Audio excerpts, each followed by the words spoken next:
to be in practice. Now I'm going to give you some figures. Before Brexit, we had less than 10,000 Nigerian students going to the United Kingdom for their masters. After Brexit, it went from 8,000 to 66,000.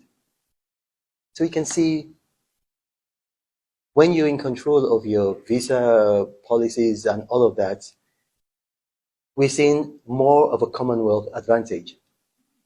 Yeah, these are figures from the UK High Commission in Nigeria.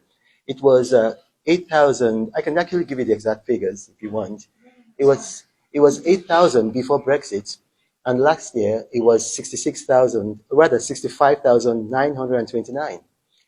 Now, if you want trade to blossom within the Commonwealth, you have to take away every possible obstacle to trade.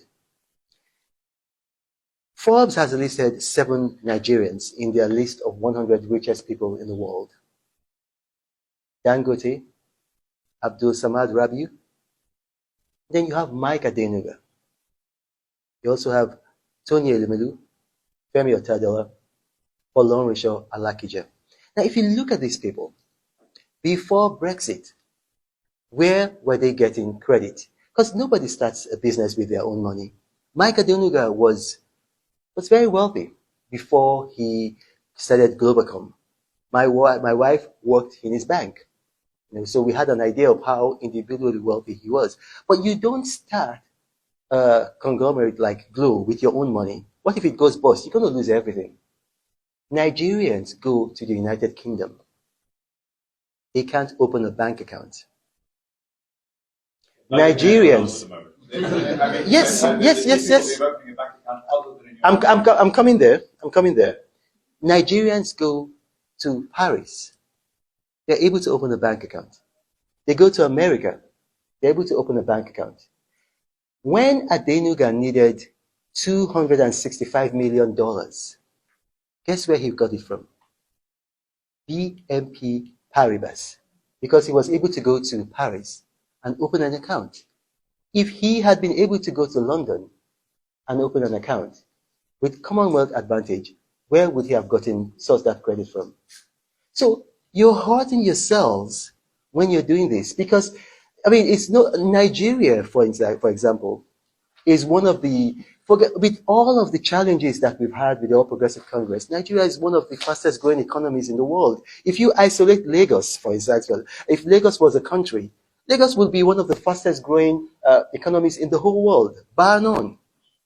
So we need to lift these obstacles, and then that Commonwealth advantage, we need to grow it from 21% to even 50%. If you allow people from the Commonwealth to open bank accounts in the United Kingdom, so they have a credit score, they've got a relationship.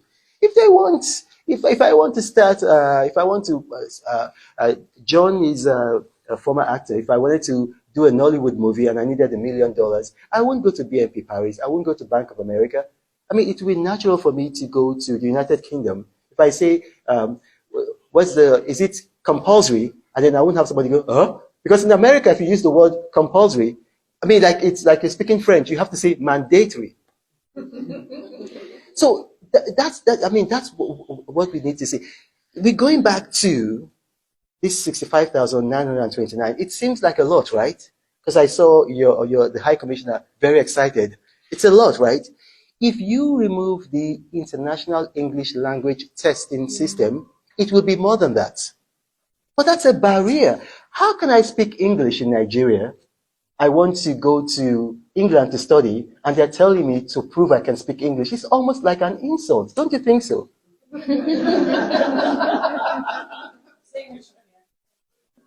So it's almost like an insult. So remove all the barriers. You have too many barriers already. Now you have, so to say, your independence back. There are a lot of things that you can do.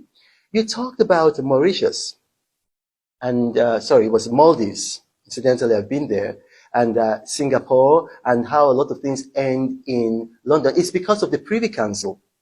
We used to have that in Nigeria, and you know how we got rid of it?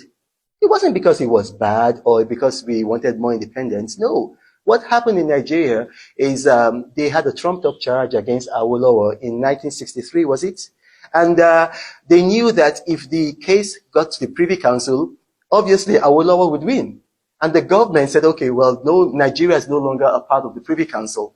And that's just what happened. So we can have the Privy Council back.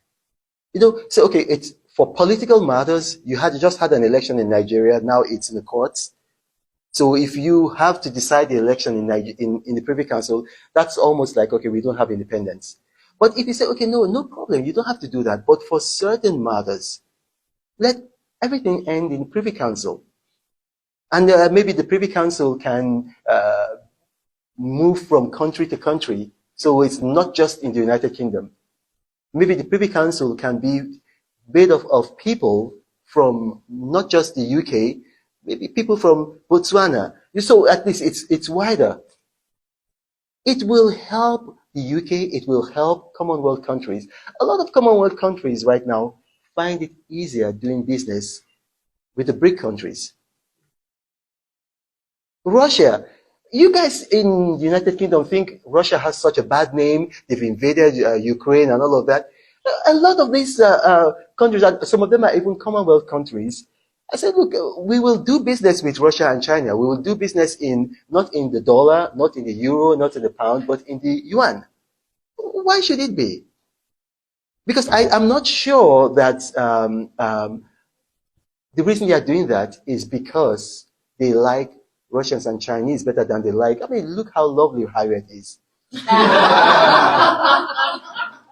The reason they're doing that is because of, I'm going to put it in Nigerian lingo, owo, kudi. How do you call money in Ghana?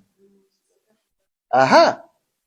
So if you had a situation whereby there is truly a Commonwealth advantage, we would do business within the Commonwealth and we would only go outside the Commonwealth for what we could not get in the Commonwealth.